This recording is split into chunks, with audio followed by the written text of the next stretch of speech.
When I started running marathons 6 years ago, I thought that a sub 3-hour marathon seemed impossible. But over the years, I've been able to shave my time by 32 minutes from a 3:27 to a 2:55 marathon by doing these 5 simple things that you can start doing today to immediately improve your running. And if you're new here, welcome. My name is Juliana, and I started this YouTube channel to showcase how I balance everything in my life, from marathon training to growing my startup and working a full-time 9-to-5 corporate job. So if you are interested in following along with my journey and learning more about how I balance running super high mileage with everything else I have going on in my life, make sure to hit that bell button down below and subscribe to the channel so that you don't miss any of my latest videos. So today's video really doesn't focus on any specific running workouts or super shoes or any quick hacks like that. It's really about how to change your mindset and your perspective so that you can be the best possible running version of you. And I truly firmly believe that these 5 different habits and mindset shifts have allowed me to better trust myself as a runner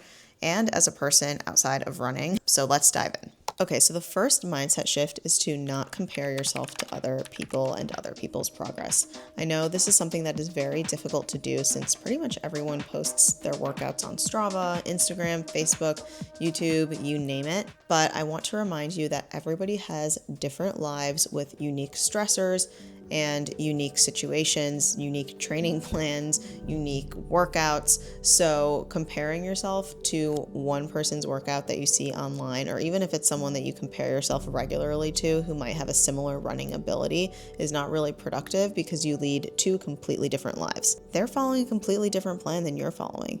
They might be doing a completely different race than you're doing. You have your own stress in your life that is impacting your ability to recover, your ability to train, and your ability to put forth 100% on certain days. And the other thing that I want to remind you is that people online tend to showcase the very best versions of themselves, which means the very best versions of their workouts as well. So people aren't out here posting on Strava every day, "Oh, this run sucked."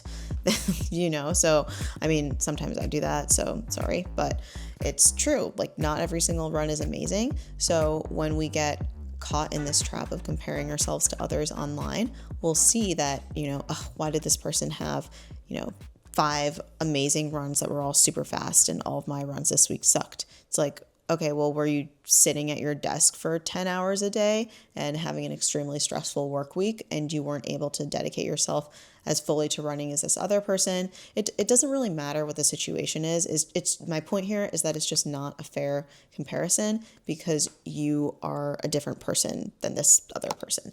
And I really want to emphasize this first point because I see a lot of people getting caught up in what other people are doing. I see it with my running friends. I see it sometimes even with myself that I'm doing it. And I'm like, okay, wait, hold on a second. They're doing their own thing. I'm doing my own thing. It's just really not fair to compare what I'm doing with someone else. If you feel like you are the kind of person that scrolls on Strava and you're just looking at workout after workout from your friends in your running club or whoever it is, and you are constantly feeling bad about yourself, just don't look at Strava. That's one thing. I know that we come across people's workouts on Instagram as well. So maybe hide people that you feel like consistently make you feel bad about yourself for whatever reason.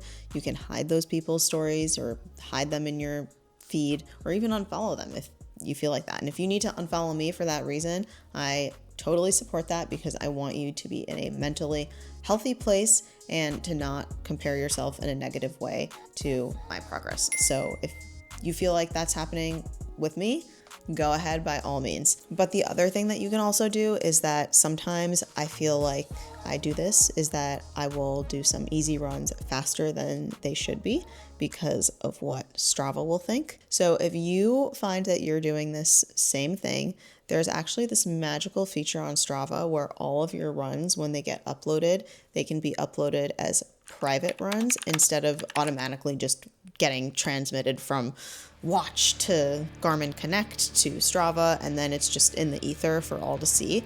So don't do that. Fix your Strava privacy settings so that you can handpick whatever runs that you choose to share with the world. And also, you don't need to be on Strava. If you find that Strava is kind of derailing you and derailing your progress, just get off of it. Okay, my second mindset shift that I feel like has also helped me just be extremely disciplined and make progress over time with my running has been, which kind of ties to discipline, I guess, is to just be extremely consistent. So consistency, I think some people sometimes confuse consistency with just doing the exact same thing.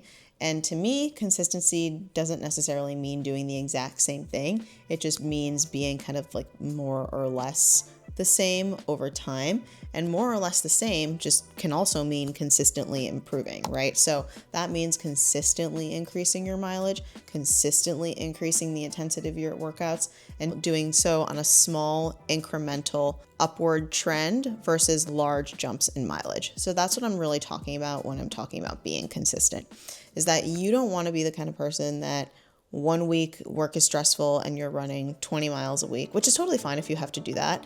But then the next week you're back on track and you can run 70 miles, but then you end up injuring yourself. And then the week after that, you have to drop back down to 30, but then you feel bad that you had to backtrack on that mileage. So you're jumping back up to 70 and then you get injured again. Like, that is not a pattern that is healthy or sustainable. So if you find yourself doing those kinds of mileage jumps for whatever reason it may be, try to find a happy middle ground. And that's what I mean by being consistent, is that we all have stressors in our lives and we have to find the time to run outside of our commitments, right? There's also this famous 10% rule, but it's like basically you don't want to be increasing your mileage by 10% more than the previous week, which I mostly employ that rule myself. So when you find a happy middle ground of mileage, you are then able to kind of see your progress evolve with consistent effort, consistent mileage, consistent workouts. And then you can also see how that cumulative fatigue affects you and it affects your running. Because when you're jumping around with mileage all over the place and not being consistent within training cycles and then also outside of training cycles, you don't really get to reap the benefits of what cumulative fatigue is supposed to do for you, which is to make you a more resilient runner, to make you stronger, and then to also showcase what happens when you can take a little bit of time off from all of that accumulated fatigue and then recover. And then the magic happens. Okay, so the third mindset shift that I feel like has also transformed my running in general and has made me an incredibly strong runner has been to just be patient with my progress. And this is also kind of related to consistency, but with your progress in running, it can vary so much depending on what you have going on outside of running, like the kinds of stress that you have in your life. I keep bringing this up, but most of us are not professional runners that can dedicate 100% of our time to running. So being patient with yourself and with what you have going on in your life is key to making progress. And then the other thing is that when we talk about progress in running, we are typically talking about our results on one specific day. And if you do marathons, this tends to be 1 or 2 days a year max, unless you do multiple marathons. And even then, it's still a result on a given day.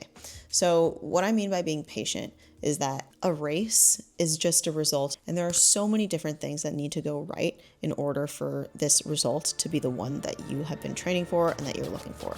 So instead of looking at your progress on a single given day, and I've talked about this so much on my channel, seek to improve your progress in training cycles over time. It's like, okay, how can I actually put in more effort in my training cycle, focus on improving certain things in my training cycle so that I can actually have a stronger build and get faster throughout there. And even if getting faster isn't my goal too, that's totally fine too. You can have goals that are more about balancing your mindset. And I have a whole video where I talk about this entire principle that I'll link up above.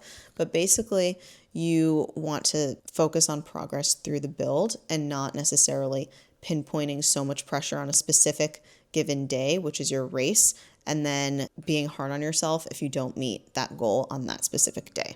So that's what I mean by being patient. And then the other thing with patience is that it just takes a really long time sometimes for you to improve with running.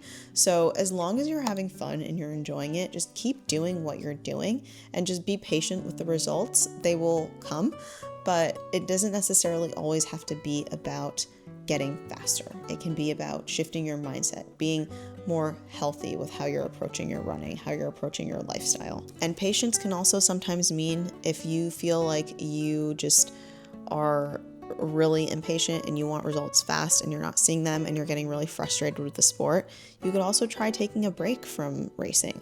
I actually took a 6-year break from doing any sort of race, so I definitely plan on talking about that in a future video. So please do make sure to hit the bell button down below and subscribe to the channel if you're interested in learning more about how that 6-year break went for me, because it was pretty transformational, but I feel like sparked so much in me to want to continue running and really still love the sport. Okay, so my fourth mindset shift that has also helped me become the fastest possible version of myself, I feel like, has been to really learn how to listen to my body. And I do also have an entire video dedicated to this topic, but listening to your body is so critical so that you can stay healthy and you can also just learn how to adjust your workouts so that you're not pushing yourself to the point of injury, exhaustion, and apathy towards the sport. So it does take some time to learn a little bit how to really adjust training and adjust your workouts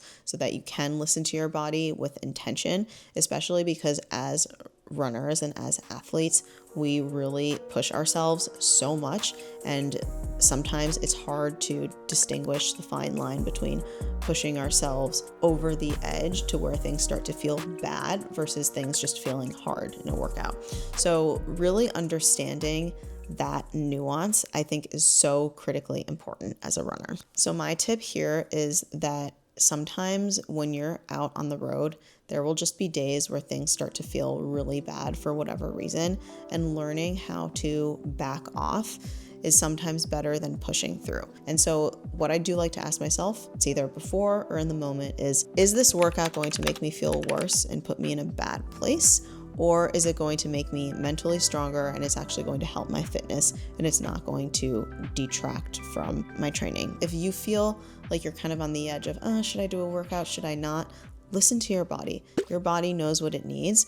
And I, thankfully, knock on wood, am not super injury prone. So I feel like I just need a little mental push sometimes and I can get out there and do it. But other times I'm out there in the middle of my runs and I just back off because that's what I'm feeling my body needs. And it's just the smarter move to nix the workout. Okay, so then the fifth mindset shift that I have made over the years is to just remind myself that running is supposed to be fun.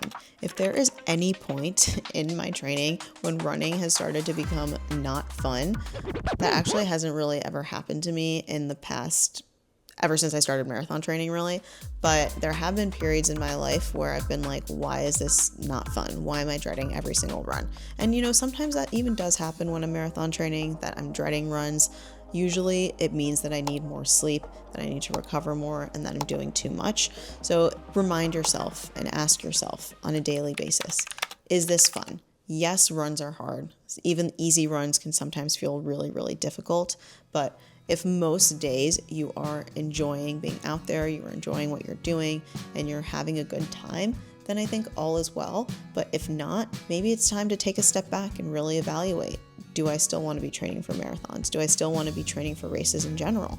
Do I want to maybe just take a step back from running and take a break? And I know that running is hard and that workouts can be incredibly monotonous sometimes, and running the same route or the same workouts or the same training plan can become a little boring over time. And I do plan on releasing a video on how to make runs more exciting and fun. So again, make sure to hit the bell button down below and subscribe to the channel so you don't miss when that comes out. But in general, make sure that you are just taking the adequate time off that you need. If that's 1 day a week, if that's 2 days a week, make sure that you are getting the rest so that you can approach the sport and still have fun. Okay, so that is it in terms of today's video. Make sure to leave a comment down below for your favorite tip, or if there's any other things that you would like me to talk about in a future video, and make sure to like the video if you like the video, and don't forget to subscribe to the channel. So that's it for now, and I will see you guys in the next video. Thanks for being here.